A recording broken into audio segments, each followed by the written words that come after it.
बच्चों good afternoon, नमस्ते, जय माता दी। ठीक है, देखो हम कक्षा 11 का चौथा भाग वीडियो बनाना जा रहे हैं। ठीक है, आप देखिए हमने आपको एकल समुच्चय तक बता दिए थे। एक तीसरे वीडियो में एकल समुच्चय तक के एग्जाम्पल और क्वेश्चन दिए थे आपको। अब हम आपको बता रहे हैं परिमित और अपरिमित समुच्चय। परिमित और अपरिमित समुच्चय, इससे संबंधित क्वेश्चन आपको हम बता रहे हैं। तो हमने आपको परिभाषा बताई थी परिमित समुच्चय की कि ऐसे समुच्चय जिनमें अवयवों की संख्या निश्चित होती है परिमित समुच्चय कहलाते हैं। जिनमें अवयवों की संख्या अनिश्चित होती है, निश्चित नहीं होती, उन्हें अपरिमित समुच्चय कहते हैं। अब हम आपको क्वेश्चन बता रहे हैं। जैसे मान लीजिए पहला क्वेश्चन है, सभी प्राकृतिक संख्याओं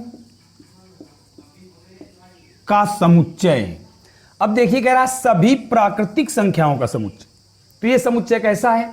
तो ये अपरिमित है। क्यों? क्योंकि प्राकृतिक संख्याएं बहुत सी हैं, एक से लेकर इनफाइनाइट तक।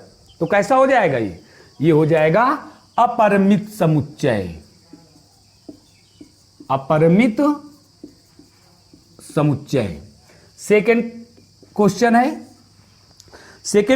है 100 से छोटे धन पूर्णांकों का समुच्चय। 100 से छोटे धन पूर्णांकों का समुच्चय। तो देखिए आप 100 से छोटे धन पूर्णांक 0 से लेकर 99 तक होते हैं। धन पूर्णांक 0 से स्टार्ट होते हैं और आगे इनफाइनाइट तक होते हैं। परंतु क्वेश्चन ने क्या कहा है? 100 से छोटे धन पूर्णांकों का समुच्चय, अर्थात 0 से लेकर 99 तक। तो ये कैसा हुआ? ये परिमित हुआ। ये परिमित समुच्चय है, परिमित समुच्चय हुआ। ठीक है, तीसरा क्वेश्चन है x such that x equal x square. तो अब आप इसमें देखिए ये भी परिमित होगा। कैसे? ध्यान दीजिए, आप इसको आप हल करोगे x इक्वल एक्स स्क्वायर, तो x minus x square equal 0। आप इससे x कॉमन लोगे तो 1 माइनस एक्स, तो x की हमें 2 वैल्यू प्राप्त हुई, x इक्वल 0, x इक्वल 1। तो अब इसका समुच्चय रोस्टर रूप क्या बना? 0,1। तो ये कैसा है? ये भी परिमित है, ये भी परिमित समुच्चय हुआ। ठीक है, तो इस प्रकार से आपने क्या देखा? जिन समुच्चय के अवयवों की संख्या निश्चित होती है उसे परिमित, और जिन समुच्चयों के अवयवों की संख्या अनिश्चित होती है उन्हें हम अपरिमित समुच्चय कहते हैं। ठीक, फिर अगला क्वेश्चन देखिए इसी का। अगला क्वेश्चन क्या है? अगला क्वेश्चन है x such that x square equal 4 या x such that x square equal 16, कुछ भी हो। देखिए आप x स्क्वायर, अगला क्वेश्चन है x such that x square equal 16। अब आप इसको हल कर दिया, अर्थात x such that x square बराबर 16। अब आप इसको हल करोगे तो x स्क्वायर इक्वल 16, तो x बराबर प्लस माइनस 4। तो ये क्या समुच्चय हुआ? ये भी परिमित है। इस प्रकार से परिमित समुच्चय के, परिमित और अपरिमित समुच्चय के क्वेश्चन हमने आपको बता दिए। अब इसके बाद नंबर आता है, जैसे मान लीजिए कोई क्वेश्चन और है, कह रहा 50 से छोटे ऋण पूर्णांकों का समुच्चय, इसी से संबंधित है। 50 से छोटे ऋण पूर्णांकों का समुच्चय। 50 से छोटे ऋण पूर्णांकों का समुच्चय। तो 50 से छोटे ऋण पूर्णांक, 50 छोटे ऋण पूर्णांक कहां से होंगे? 49 से लेके माइनस इनफाइनाइट तक। आप ऐसा समझ सकते हो। ठीक है, तो ये भी कैसा होगा? ये भी परिमित होगा, ये परिमित समुच्चय होगा। ठीक है, अब इसके बाद आगे आते हैं समुच्चय। कौन से समुच्चय समान हैं और कौन से असमान हैं, इनको आप देख लीजिए।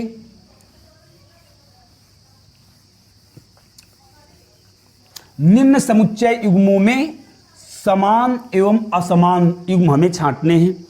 देखिए आप, निम्नलिखित युग्मों में बताइए कि ए या बी हैं अथवा नहीं। क्वेश्चन है, निम्न समुच्चयों में ए इक्वल बी है या नहीं, आपको ये बताने हैं। जैसे नंबर फर्स्ट है ए इक्वल 2 4 8 12, बी इक्वल 4 12 8 2। अब आप देखिए समान समुच्चय है ये। कैसे? ए में कितने अवयव हैं? 4 अवयव हैं। बी में कितने अवयव हैं? 4 अवयव हैं। इनमें प्रत्येक अवयव समान भी है। 2 4 8 12, 4 12 8 2, अर्थात 2 4 8 12 से ही दोनों समुच्चय बने हुए हैं।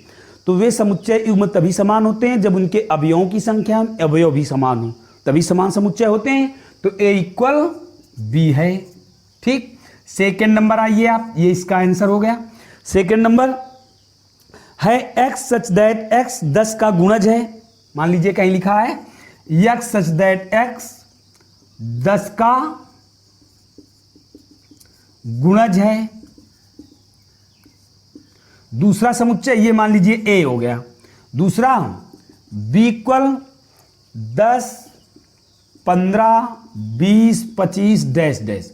तो आप साफ देख सकते हैं कि यहां A equal not B, A B के बराबर नहीं है। क्यों? क्योंकि 10 के गुणज में 10 20 30 40 50 60 70 डैश डैश, और बी में देखो 15 और 25 यानी 5 के गुणांक आ रहे हैं, इसलिए ए डज नॉट इक्वल बी है। ठीक है।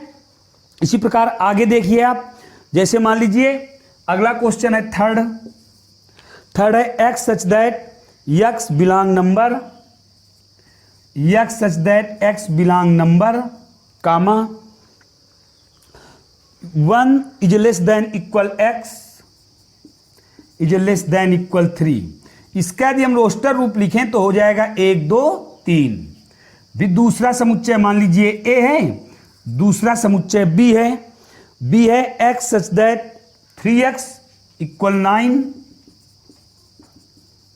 कामा 2x equal 2 comma x minus 1 equal 1। तो देखिए आप, यहां 3 समीकरण हमें दिए हुए रैखिक समीकरण। इन तीनों रैखिक समीकरणों से आप x की वैल्यू प्राप्त कीजिए पहले। तो जब आपने इससे x की वैल्यू निकाली तो x इक्वल 3 आया, इससे निकाली तो x इक्वल 1 आया, इससे निकाली तो x इक्वल कितना आ जाएगा? 2 आ जाएगा। तो आप बी समुच्चय का रोस्टर रूप आपने क्या प्राप्त किया? 3 1 2। तो इससे आप क्या देख रहे हैं? ए ये है, बी ये है, तो क्या हुआ? ए इक्वल बी। तो इसका मतलब ये समान समुच्चय हुए। आप लोग समझ गए ना? समान समुच्चय क्या है? ऐसे समुच्चय जिनमें अवयवों की संख्या अवयव समान होते हैं, समान समुच्चय कहलाते हैं। ठीक है। इस प्रकार से आपका ये दूसरी प्रश्नावली एनसीईआरटी की समाप्त होती है। अब तीसरे स्टेटस के लिए हम पहले आपको तीसरी प्रश्नावली के लिए हम आपको सर्वप्रथम उनके सूत्र और नियम बता रहे हैं। तो अब तीसरे चैप्टर में आप पढ़ोगे उपसमुच्चय। सर्वप्रथम आप उपसमुच्चय पढ़ेंगे। तो ध्यान से देखना, नियम आपको बता रहे हैं हम। आप पढ़ोगे उपसमुच्चय। उपसमुच्चय को अंग्रेजी में कहते हैं सबसेट। ठीक है। अब सबसेट उपसमुच्चय होता क्या है, इसके विषय में पहले आप जानिए डिफिनीशियन। दो समुच्चयों का ऐसा संबंध जिसमें एक समुच्चय के अवयव दूसरे समुच्चय में अवश्य उपस्थित हों, तो पहला समुच्चय दूसरे का उपसमुच्चय कहलाता है। ठीक है। उपसमुच्चय की परिभाषा क्या बताई हमने आपको? किन्हीं दो समुच्चयों का ऐसा संबंध जिसमें पहले समुच्चय का प्रत्येक अवयव दूसरे समुच्चय में उपस्थित है, पहले समुच्चय दूसरे का उपसमुच्चय कहलाता है। अर्थात यदि ए का प्रत्येक अवयव बी में है तो ए बी का उपसमुच्चय उपसमुच्चय कहलाता है। इसे लिखते कैसे हैं? इसे लिखते हैं ए सबसेट बी। ये सबसेट का प्रतीक है, ये सबसेट का प्रतीक है। अब आप ध्यान दीजिए, मैंने आपको एक प्रतीक पढ़ा दिया है, बिलांग। बिलांग हमने आपको पढ़ाया है। इसके इधर समुच्चय होता है और इधर अवयव होता है, लेकिन सबसेट के दोनों ओर समुच्चय होते हैं। ठीक है, इसका अर्थ क्या है? ए का प्रत्येक अवयव बी में है। फॉर एग्जाम्पल मान लीजिए कहीं ऐसे लिखा हुआ है, बी ऐसे लिखा हुआ है, तो हम क्या देख रहे हैं? ए सबसेट बी, परंतु B does not subset A. A का प्रत्येक अवयव बी में है, इसलिए ए बी का उपसमुच्चय है, परंतु बी का प्रत्येक अवयव ए में नहीं है, अतः बी ए का उपसमुच्चय नहीं है। ठीक, उपसमुच्चय हो गया। आप समझ गए उपसमुच्चय का प्रतीक क्या है? यह उपसमुच्चय का संकेत है। ठीक है, इसको पढ़ोगे क्या? ए का प्रत्येक अवयव बी में है।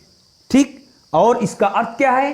ए बी का उपसमुच्चय है। ठीक, इसके बाद आता है उपसमुच्चय के ही भाग हैं। उपसमुच्चय के भाग में आगे आएगा उचित उपसमुच्चय। उचित उपसमुच्चय, इसको इंग्लिश में बोलते हैं प्रॉपर सबसेट। उचित उपसमुच्चय अर्थात प्रॉपर सबसेट।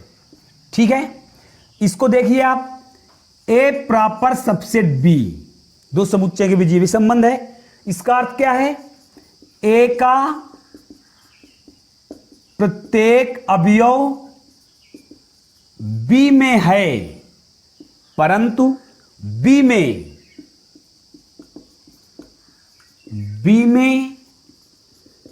कम से कम एक अवयव ऐसा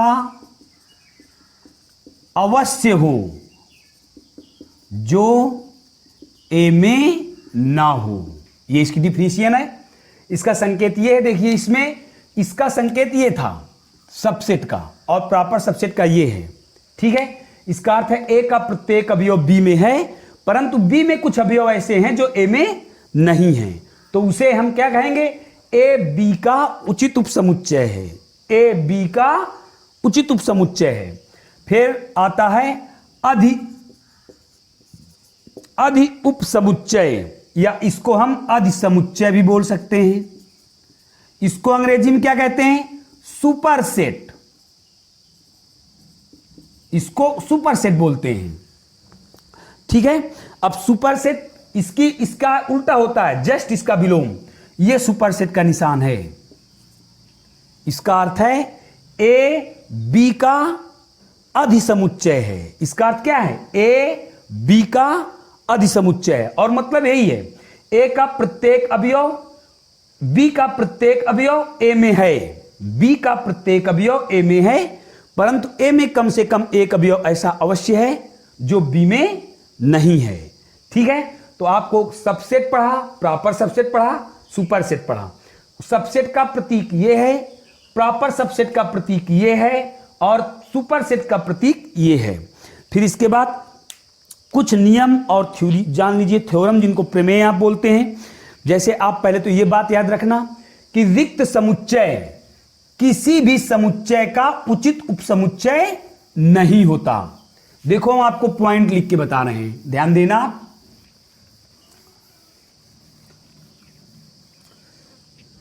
पहला पॉइंट है, कोई भी समुच्चय स्वयं का उपसमुच्चय नहीं होता। ये बातें याद रखनी है आपको। कोई भी समुच्चय स्वयं का उचित उपसमुच्चय नहीं होता। ठीक, सेकेंड पॉइंट है, रिक्त समुच्चय किसी भी समुच्चय का उचित उपसमुच्चय नहीं होता। रिक्त समुच्चय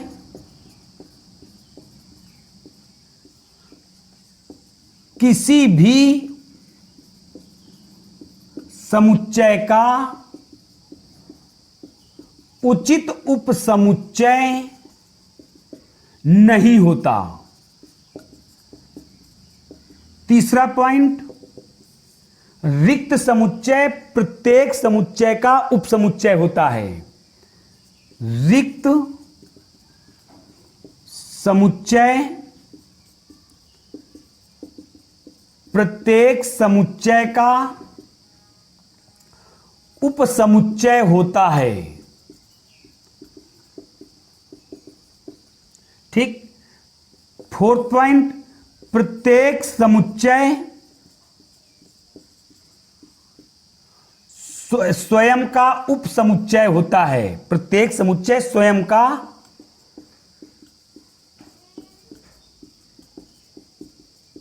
उपसमुच्चय होता है। ये आपको चारों पॉइंट याद रखने हैं। ठीक। फिर इसके बाद आता है समष्टि समुच्चय। समष्टि समुच्चय क्या है, ये आपको पहले हम सब नियम बताए दे रहे हैं प्रश्नावली पढ़ाने के पहले। समष्टि समुच्चय या यूनिवर्सल सेट, समष्टि समुच्चय या यूनिवर्सल सेट। समष्टि समुच्चय या इसी को कहते हैं सार्वत्रिक समुच्चय और इंग्लिश में बोलते हैं यूनिवर्सल सेट। यूनिवर्सल सेट बोलते हैं। ठीक है, यूनिवर्सल सेट बोलते हैं। अब इसकी डिफिनीशन क्या है, किसी दिए गए कई समुच्चयों का एक ऐसा समुच्चय, किसी दिए गए कई समुच्चयों का एक ऐसा समुच्चय जिसमें दिए गए समुच्चय के सारे अवयव उपस्थित हों। ठीक है, समष्टि समुच्चय कहलाता है। जैसे फॉर एग्जाम्पल मान लीजिए ए दिया हुआ है 1 2 3, बी दिया हुआ है 2 4 6, सी दिया हुआ है 7 8 9। अब आप मान लीजिए आपको इसका सार्वत्रिक समुच्चय लिखना हो। सार्वत्रिक समुच्चय या समष्टि समुच्चय को कैपिटल यू से लिखते हो। कैपिटल यू या एक ग्रीक अक्षर होता है, कहीं कहीं आपको एक ग्रीक अक्षर बना हुआ मिलेगा और कहीं कहीं यूनिवर्सल सेट मिलेगा। तो इसका समष्टि समुच्चय क्या होगा, ये दिए गए समुच्चय का प्रत्येक अवयव इसमें उपस्थित हो। ठीक है, जैसे ये हो जाएगा इसका 1 2 3 4 5 6 7 8 9 और हमने 10 भी लिख दिया। देखिए आप, ये तीनों समुच्चय का प्रत्येक अवयव इसमें उपस्थित है। दूसरे शब्दों में हम कह सकते हैं कि एक ऐसा समुच्चय जिसके उपसमुच्चय दिए गए समुच्चय हों। एक ऐसा समुच्चय जिसके उपसमुच्चय दिए गए समुच्चय हों। दिए गए समुच्चयों का समष्टि समुच्चय कहलाता है। ठीक। फिर इसके बाद आता है घात समुच्चय। घात समुच्चय क्या होता है, तो घात समुच्चय की परिभाषा देख लीजिए आप, और उसके पहले हम आपको बता दें उपसमुच्चयों का लिखना, तब आप घात समुच्चय अच्छी तरीके समझ पाएंगे। जैसे मान लीजिए हमने आपको बताया उपसमुच्चयों का लिखना, आप उपसमुच्चय कैसे लिखते हैं। उपसमुच्चयों का लिखना, मान लीजिए आपसे कहा जाए ए बी सी का उपसमुच्चय लिखो, ऐसा कहा जाए तो आप क्या करोगे, ए बी सी का उपसमुच्चय लिखने के लिए कहा जाए तो कैसे लिखोगे, सर्वप्रथम आप फाई लिखोगे, क्योंकि आप जानते हैं प्रत्येक समुच्चय का उपसमुच्चय फाई होता है। तो सर्वप्रथम फाई लिखोगे, फिर ए लिखोगे, फिर बी लिखोगे, फिर सी लिखोगे, फिर दो अवयवों के संबंध, फिर बी सी, फिर सी ए और फिर ए बी सी। ये देखिए उपसमुच्चय हुआ। तो दिए गए समुच्चय का उपसमुच्चय ये हो गया। ठीक। उपसमुच्चय के अवयवों की संख्या क्या होती है, उपसमुच्चय के अवयवों की संख्या बराबर 2 की पावर n होती है। सूत्र होता है 2 की पावर n, जहां n समुच्चय के अवयवों की संख्या है, जहां n समुच्चय के अवयवों की संख्या है। ठीक है, अब आप n देखिए, आप अगर इसको चेक करना चाहें कि हमारा सवाल सही या गलत जांच करने चाहें तो आप देखिए इस समुच्चय के ये उपसमुच्चय लिखे हुए हैं, इस समुच्चय के ये उपसमुच्चय लिखे हुए हैं, तो इसमें कितने अवयव हैं? 3, 1 2, या आप यहाँ 3 रख दोगे, 2 की पावर 3 क्या होता है? 8 होता है। तो गिनो, ये देखो 8 है, 1 2 3 4 5 6 7 8, तो इसका मतलब हमारा ये सही है। अब इसके बस, ठीक है, तो आप लोग ये मेरी बात समझें। तो हमने आपको आज उपसमुच्चय बताया, उपसमुच्चय में उचित उपसमुच्चय, उपसमुच्चय, अधिसमुच्चय, उपसमुच्चयों का लिखना, समष्टि समुच्चय बताया। ठीक है, अब आगे हम आपको घात समुच्चय भी बता दें। घात समुच्चय क्या होता है? घात समुच्चय, इसी में समझ लीजिए आप, घात समुच्चय क्या होता है? तो घात समुच्चय उपसमुच्चयों का समुच्चय, घात समुच्चय कहलाता है। किसी भी उपसमुच्चय का समुच्चय घात समुच्चय कहलाता है। मान लीजिए जैसे इस समुच्चय का हमें घात समुच्चय लिखना है, का घात समुच्चय लिखना है। मान लीजिए ए समुच्चय है, इसका घात समुच्चय लिखना है, तो आप क्या लिखोगे? पी ऑफ ए, या पी ऑफ ए लिख दोगे, और इसका ए हमने समुच्चय बना दिया। तो देखो डिफिनीशियन क्या बनी? दिए गए समुच्चय के घात समुच्चय का समुच्चय, ठीक है, घात समुच्चय कहलाता है किसी भी समुच्चय के उपसमुच्चय का समुच्चय, किसी भी समुच्चय के उपसमुच्चय का समुच्चय घात समुच्चय कहलाता है। इसको दिए गए समुच्चय के उपसमुच्चय लिख देते हैं और पुनः कोष्टक के अंदर समुच्चय में बंद कर देते हैं, तो ये घात समुच्चय हो गया। अब घात समुच्चय के अवयवों की संख्या भी यही होती है, घात समुच्चय के अवयवों की संख्या भी यही होती है, 2 की पावर n। ठीक है, अब आज आप लोग ध्यान रखना, जो हमने आपको पढ़ाया है अच्छी तरीके पढ़ना, कोई दिक्कत हो कमेंट करना, सब्सक्राइब भी करना, लाइक भी करना, और मेरे जो मुझसे गलती हो मुझे कमेंट करके जरूर बताना, मैं सुधारने की कोशिश करूंगा। जय हिंद, जय भारत।